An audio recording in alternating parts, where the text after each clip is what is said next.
So the problem with telling a couple hundred people you're going to do something is that then you have to do it. As promised, my name is Vanessa Berben. Today is World Suicide Prevention Day, and I am a suicide attempt survivor. I was born with a mental health condition. I ultimately ended up trying to kill myself after I was sexually assaulted. I don't think it's really important to talk about or spend a whole lot of time on what led me to that decision or why I did it, but it's way more important to talk about what happened afterward. So clearly I was not successful, and in the last 19 years since, I really have committed to trying to turn my life around and trying to refocus. My issues when I was growing up were that I had a lot of self-hatred and a lot of self-loathing, and there was always this voice in my head that would put myself down, or tell me that I couldn't do something, or tell me that it was pointless to try to do something because I was going to fail at it. And because of that, I made good on what that voice was saying. I was a loser. I didn't try to really do a whole lot because I think ultimately I was probably just afraid of failure. So when I woke up in that psych ward after swallowing a bunch of pills, it was a wake-up call that I needed to change my life, and I needed to change the way that I was approaching my thoughts and my mental health. So it wasn't overnight. I actually spent the next 5 years afterwards just completely checked out, very selfishly living. I was doing a lot of drugs. All I wanted to do was just draw and paint all day. I didn't really apply myself to anything. And my focus was really just on what I said was healing, but I wasn't really healing. I was, numbing the pain of what had happened. So it wasn't until, about my mid-20s when I think everybody starts reassessing their lives that I really started to take better stock of what I was doing with myself, what I was doing with my time, and what I was doing with my talents. And so I regrouped, and I really did an honest assessment on my expectations and my goals and what I wanted for myself and out of my life. I had made the commitment after I woke up in that bed that I was never going to hurt myself again, and I was never going to consider suicide an option again. So the task and issue then became figuring out how to find something to live for, find something that was worthwhile. And initially it was art, and that did help, but ultimately it wasn't actually helping me in the way that I needed it to. So I decided to go back to school and focus on writing, which was something that had always gotten me through hard times.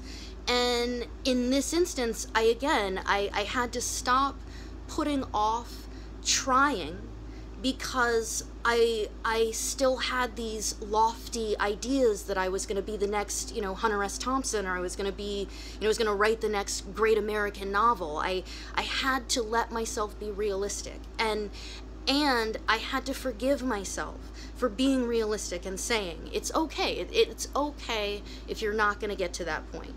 What can you do? What do you want to do? And for me, it at the time, I decided that the best job in the world would be to get paid to write about television. So I did, And I worked really hard. I got my degree. I was writing about television. I was actually making really good money doing it. I was talking to some amazing people in the industry, getting to know people, and the whole time I was completely obsessed with social media, with mentions, with with influencers, with staying on trend, and being able to report like that breaking news. And it was really great for a long time, but ultimately it was a very empty life still. And so when I actually got laid off from that dream job 4 years ago, I thought it was, the end of the world in its own way. What I was really proud about then was that not once did self-harm or suicide ever enter my head. I got really depressed, as anyone would, and I had to process it and I had to work through it. But I knew in my heart that it wasn't going to be the end of my life. It wasn't going to be the end of my happiness. I was going to be able to regroup and find something else because I'd done it before in the past. So initially, when I first got laid off, I dove right back in. I found another job very quickly that paid about the same, and I was doing really the same thing. And it took my boyfriend, who I love very much, it took him really sitting down and asking me, is this really what you want to do? With you being laid off, with you sort of just starting at a new publication, is this what you want? Or do you want to consider trying something else? Because he could see how much I'd changed in the time that he'd first met me, and how much more stressful I had become. So completely on a whim and with his support, I had stumbled across an ad looking for crisis hotline counselors, and I decided that maybe my experiences with mental health, with suicide, in the past, I'd always thought they were going to be a hindrance. I always thought that it was something I couldn't talk about, it was something I couldn't bring up, because I would be ostracized for it. What if that horrible moment, or those horrible few years in my life, could I take them and turn them into something positive? So I responded to the ad. I ended up being hired, and I started working for a crisis hotline, and I was doing that almost full time, Monday through Friday, taking calls.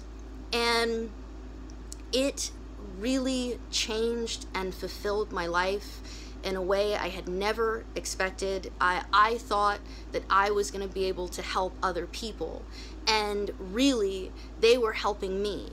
These conversations that I was having with them that were helping them get through things, they were helping me process things as well.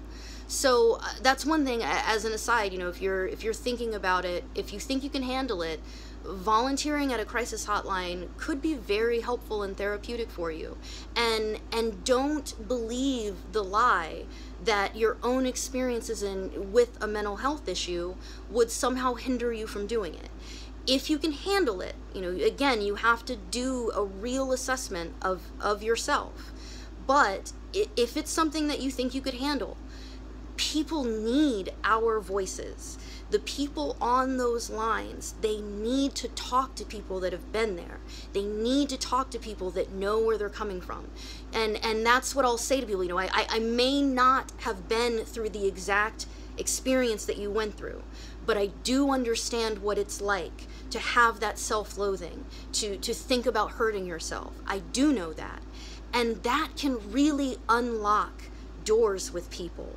Being able to connect with people on that level, it can change their lives. So if it's something that you think that you might be ready for, I would absolutely, sorry, I have her here. I would absolutely recommend, if you can look, I'll show a link for where to go for if you would like to become a volunteer. And that is what I want to close with, is that it was a horrific thing to do to myself. And if I can help other people to not get to that point, to find a turning point before that, that is what I would really love to do. I want to help other people and to let them understand that they're not alone, and it's okay to talk about it. Maybe you can't talk about it at work. Maybe you can't talk about it with your friends, but there's a whole world online, right here where you can. So again, all week I'm going to be posting stuff about it's National Suicide Prevention Week. We're going to be talking about this all week. I've shared my story. I really hope that I can encourage all of you to feel more comfortable in talking about your own stories. I've already gotten some really amazing feedback, and you're more than welcome. Please, say something in the comments, below. Or if you're not comfortable commenting publicly, I do have twofingersbourbon@gmail.com. I've been getting some really amazing messages there. I highly, encourage you, reach out. So I'll have links to resources in the description, and if you have any questions, I am very happy to answer them. And remember, as always, everyone, just be excellent to each other, be kind to each other, approach each other with love first, and you will see a huge change in your life. All right, take care, everybody.